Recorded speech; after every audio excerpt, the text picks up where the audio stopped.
कि अमेरिका में मेरे को रहते हुए 1 साल हो गया है।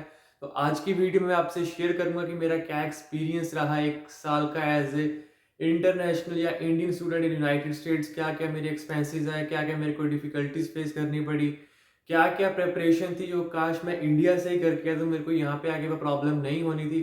तो इस वीडियो को लास्ट तक ज़रूर देखिए, ये वीडियो बहुत ही इन्फॉर्मेटिव रहेगा आपके लिए। वीडियो की स्टार्टिंग मैं करता हूँ एक्सपेंसेस से। जैसे कि मेरे को 1 साल हो चुका है यूएस में रहते हुए, तो मेरा 1 साल का कितना खर्चा अभी तक मैं मतलब कितना पैसा स्पेंड कर चुका हूँ आईएनआर में, फीस पे, अपना लिविंग एक्सपेंस, ग्रोसरी, जो भी एक्स वाई जेड आता है। तो अगर मैं अभी तक के खर्चे की बात करूँ तो मैं almost earn between Indian rupees के 40 टू 50 लाख स्पेंड कर चुका हूँ अभी तक अपनी फीस, लिविंग एक्सपेंस सब कुछ अगर मिला के करूँ तो 1 साल का मेरा जो खर्चा है वो 50 लाख का खर्चा आया है। 50 लाख का खर्चा क्यों आया है? क्योंकि जैसे मैंने आपको बताया कि जब आप एक नई जगह पे मूव करते हो तो क्या होता है कि आपको बिल्कुल स्टार्टिंग से स्टार्ट करना पड़ता है। मेरे पास यहाँ पे कुछ सामान नहीं था, मेरे को अपनी घर का सामान खरीदना पड़ा, अपनी लाइट्स वगैरह। जैसे यहाँ पे मैंने अपार्टमेंट लिया था, वहाँ पे लाइट भी मेरे को अपनी लेनी पड़ी। उसके बाद में किचन का आता है, ग्रोसरी आ गया जिसमें आप अपनी कुकिंग करनी है, रेफ्रिजरेटर, माइक्रोवेव, बहुत सारी चीज़ें आती हैं। इसकी वजह से भी मेरा जो खर्चा है इस साल का थोड़ा-सा अप गया। तो अगर मैं इन एक्सपेंसेस को निकाल दूँ तो आप इन बिटवीन लगा सकते हो 30 टू 35 लाख रुपीज़ आपका 1 साल का खर्चा है as a international student US में। तो अगर आप अपने किसी रिलेटिव के पास आ रहे हो, जो अगर ये आपका कोई दोस्त है जो ऑलरेडी आपको जानते हैं, तो आप अपना 10-15 लाख बचा सकते हो इस साइड से। बट अगर आपको कोई नहीं जानता, आपने जैसे अपनी यूनिवर्सिटी अप्लाई किया, आप यहाँ पे आ रहे हो तो आपका इतना खर्चा, मैं ये नहीं बोलता कि आपका इतना खर्चा होगा, इस मेरा लिविंग एक्सपेंस है। ऐसे यहाँ पे क्या होता है कि स्टूडेंट्स साथ में रहते हैं, किसी के एक अपार्टमेंट है, 3-3 4-4 रह रहे हैं, 5-5 भी रह रहे हैं यहाँ पे। बट मेरे को अपनी एक प्राइवेसी पसंद थी, मेरे को था कि अगर मैं कहीं पे रहूँ तो मेरे पास अपना अपार्टमेंट हो, मेरे पास अपनी प्राइवेसी हो, ताकि आदमी अपना एक, क्योंकि प्राइवेसी इंपॉर्टेंट होती है, obviously privacy is always better you know. तो मैंने अपनी अपार्टमेंट लिया, यहाँ पे मेरा 1000 रुपीज़ सिर्फ रेंट ही जाता है 1 महीने का।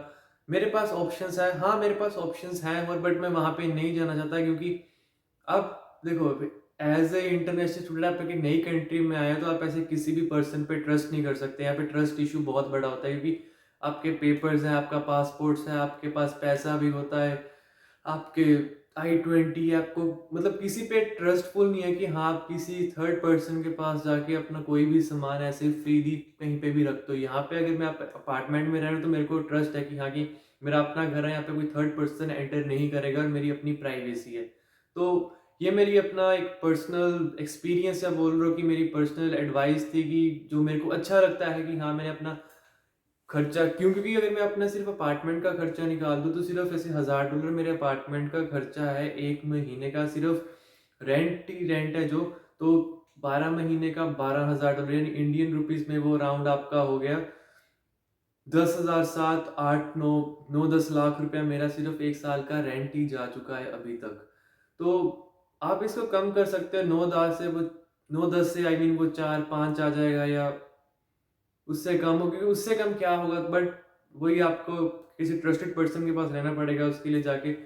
तो अगर आप यहाँ पे आए तो मेक श्योर कि किसी के पास ऐसे भी जाके, मतलब अगर आपको कोई जान पहचान नहीं है, अपने एरिया को ज़रूर वॉच आउट करें कि आप कौन से एरिया में रह रहे हो, क्योंकि यहाँ पे अमेरिका में क्राइम बहुत ज़्यादा होता है।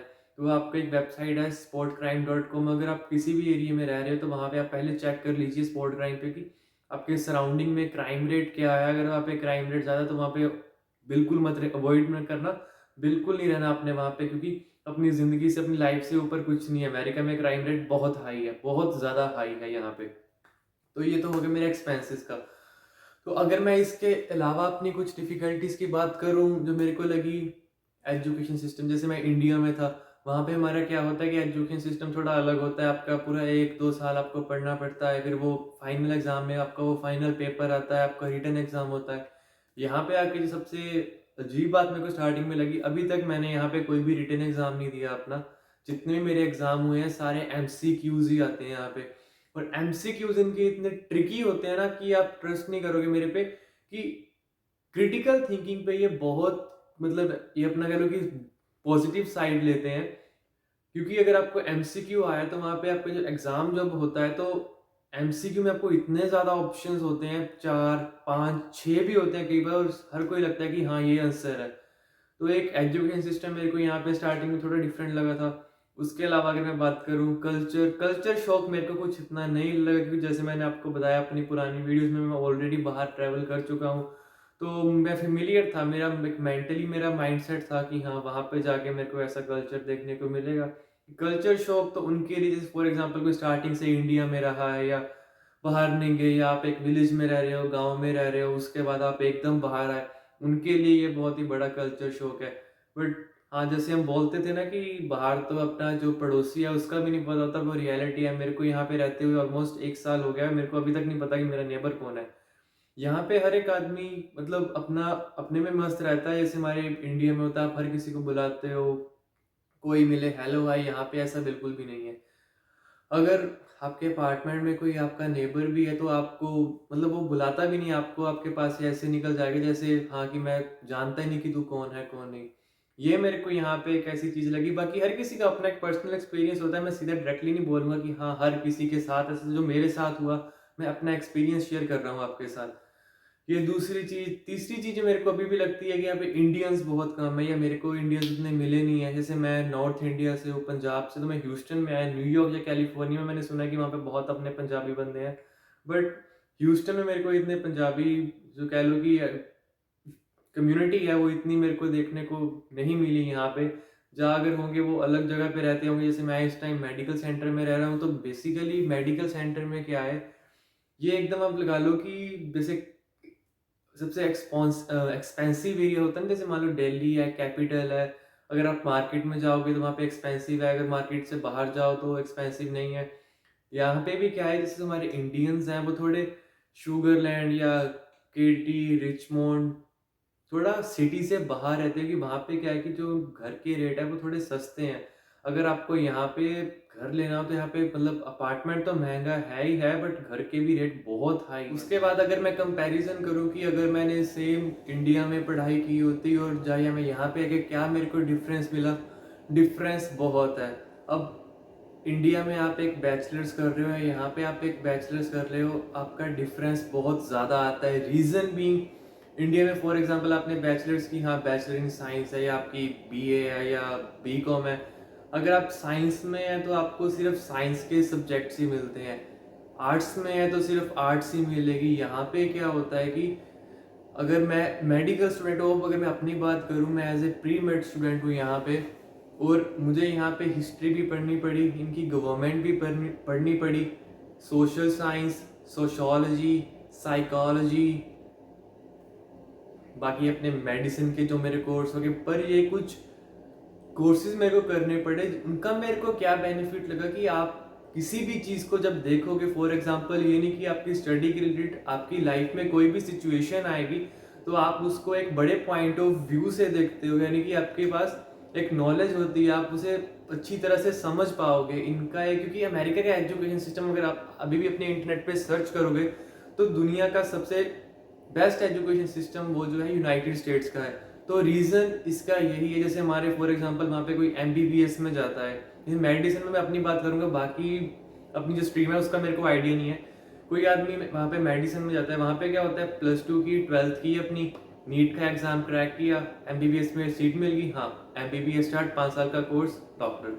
यहाँ पे क्या है, अपना हाई स्कूल करने के बाद आपको 2.5-3 साल पहले कॉलेज लेवल पे अपने क्रेडिट अर्न करने पड़े, जैसे 90 क्रेडिट आवर्स, उसको आप 2.5-3 साल लगा के चलो। पहले 2.5-3 साल आप कॉलेज पे एक बेस लेवल की क्लासेस लोगे, history, government, sociology, science classes, pathology, terminology, XYZ जो भी रिक्वायर्ड है।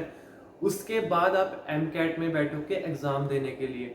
जब आपका एम कैट का एग्ज़ाम क्लियर हो जाएगा फिर आपको मेडिकल स्कूल में एडमिशन मिलेगी डॉक्टरेट प्रोग्राम के लिए। यहाँ पे क्योंकि जब अगर आदमी वो डॉक्टरेट प्रोग्राम में जा रहा है, वो ऑलरेडी जो मतलब कि हमारे वहाँ पे जो डॉक्टर एमबीबीएस में पढ़ते हैं, यहाँ पे वो आदमी 2-3 साल में ऑलरेडी उसका 80% अपने कोर्सेज में कवर कर चुका होता है। उसके बाद उसका 4 4 नहीं 5 6 7 साल का मेडिकल स्कूल होता है। तो आप डिफरेंस देख सकते हो, कितना बड़ा डिफरेंस है, और वो आपकी थिंकिंग को बहुत ब्रॉड करता है। टाइम टेकिंग है, तभी यूएस का मेडिकल सिस्टम भी सबसे बढ़िया है। हाँ, हमारे इंडिया के इंजीनियर्स यहाँ पे ज़रूर आके बढ़िया काम करते, जैसे मास्टर्स करने आए, या क्योंकि यहाँ पे क्या कि एजुकेशन का इतना आपके ऊपर लोड नहीं होता, प्रैक्टिकल बेस यहाँ पे ज़्यादा काम है, आपके ऊपर थ्योरेटिकली इतना प्रेशर नहीं होता। प्रेशर मतलब असाइनमेंट्स होती हैं हाँ, बट आप अपना वर्क और जो स्टडी शेड्यूल है उसको अच्छी तरह से बैलेंस कर सकते हो। ये नहीं कि अगर आप काम है तो काम ही है, अगर पढ़ाई है तो पढ़ाई ही है। बाकी डिपेंड करता है, अगर आपकी स्टेम फील्ड है तो ऑब्वियस ही बात है आपको ज़्यादा टाइम स्टडी पे देना पड़ेगा, अगर आपकी स्टेम फील्ड नहीं है तो वो उतना कम लगेगा। तो ये मेरा था एजुकेशन का एक्सपीरियंस। इसके बाद अगर मैं बात करूँ कि इंडिया से आप क्या करके आए हो, क्या आप सीख के आओ, जो आपको यहाँ पे आके ज़्यादा डिफिकल्टी ना हो, खाना बनाना ज़रूर सीख के आना। क्योंकि यहाँ पे आके हम सोचते हैं कि हाँ, वहाँ पे फटाफट बना लेंगे अपना, अगर आप नॉन वेज हो तो एग फ्राई किया या फ्रूट्स खाए, बट एक टाइम पे आपको अपने घर के खाने की मतलब का मन करता है कि हाँ, मैं घर का खाना खाऊं, और आपकी बॉडी की रिक्वायरमेंट है तो भूख लगती है आपको, तो खाना बनाना ज़रूर सीख के आना आप घर से। अगर नहीं है तो यहाँ पे आके स्टार्टिंग में दिक्कत आएगी, बट बाद में आप सीख जाओगे। बट अगर वहाँ से ऑलरेडी आप सीख के आए हो तो यहाँ पे आप अपना पैसा बहुत बचा सकते हो, कि बाहर के यहाँ पे अगर आप इंडियन खाने जाओगे तो आपका एक टाइम का 30-40 डॉलर आराम से लगेंगे, अगर आपने अपना एक प्रॉपर मील खानी है। तो अगर वही आप घर पे बात करो, आप 30-40 डॉलर में अपना इवन हफ्ते का खाने पीने का खर्चा निकाल सकते हो। तो मेक श्योर आप खाना बनाना ज़रूर घर से सीख के आएँ। उसके अलावा गाड़ी का, जैसे मैंने अपनी एक क्या किया था, जब मैं यहाँ पे आया था तो मैंने अपना इंडिया से एक इंटरनेशनल लाइसेंस बनवा के आ गया था, जो मैंने सोचा था कि यहाँ पे चलेगा, बट अनफॉर्चुनेटली वो लाइसेंस यहाँ पे वैलिड नहीं था। यहाँ पे आके सबसे पहले मेरे को यहाँ का लाइसेंस लेना पड़ा। अगर आप भी यहाँ पे आ रहे हैं तो मेक श्योर कि सबसे पहले आप आके यहाँ का ड्राइवर लाइसेंस अप्लाई करें। उसका बेनिफिट क्या होगा, एक तो आपके पास यहाँ की एक लीगल आईडी आ जाएगी, जो आप कहीं पे भी जाओगे आपको आईडी मांगते हैं कि हाँ, अपनी आईडी शो करो, तो आप अपनी यहाँ पे एक स्टेट की लीगल आईडी शो, क्योंकि कार यहाँ पे बहुत ज़रूरी है, विदाउट कार यहाँ पे सर्वाइवल नहीं है। अगर मैं टेक्सास की बात करूँ, जैसे टेक्सास हर एक स्टेट का अपना अपना होता है, जैसे ल्यूजियाना में आपको कार चाहिए, ओहायो में आपको कार चाहिए, फ्लोरिडा में आप चले जाओ जैसे ऑरलैंडो हो गया, या न्यूयॉर्क सिटी या कैलिफोर्निया, वहाँ पे जो मेजर सिटीज़ हैं वहाँ पे आपको कार की ज़रूरत नहीं है। बट अगर आप उनके जो अगर मैं बात करूँ कि सिटीज़ के बाहर जाओगे तो वहाँ पे आपके लिए कार बहुत ज़रूरी है। अगर आप एज ए स्टूडेंट रह रहे हो कि आपको ग्रोसरी लेने जाना पड़ता है, आपको कॉलेज जाना पड़ेगा, कॉलेज के लिए भी यहाँ पे आपको कुछ ऐसी बसेस नहीं मिलती जो आपको सीधा कॉलेज लेके जाए, या कई बार क्या होता है कि आपके अपार्टमेंट के नियर कोई बस स्टॉप नहीं होता, अगर होता है तो वहाँ पे बसेस बहुत लेट आती है। तो अपनी गाड़ी ज़रूर सीख के आइए, ताकि यहाँ पे आके आप डायरेक्टली लाइसेंस अप्लाई कर सको और अपनी गाड़ी चलानी स्टार्ट करो। आज का छोटा सा वीडियो अबाउट मेरा एक्सपीरियंस एज ए यूएस में 1 साल का एक्सपेंसेस या कुछ डिफ़िकल्टीज़ मेरी। अगर आपको इसके अलावा कोई और क्वेश्चन है तो मेक श्योर आप कमेंट बॉक्स में ड्रॉप कीजिए, मैं उसका रिप्लाई ज़रूर करूँगा। एंड अगर आपको ये वीडियो इन्फॉर्मेटिव लगा हो तो मेरे चैनल को सब्सक्राइब एंड इस वीडियो को लाइक भी ज़रूर कीजिए। Thank you for watching this video.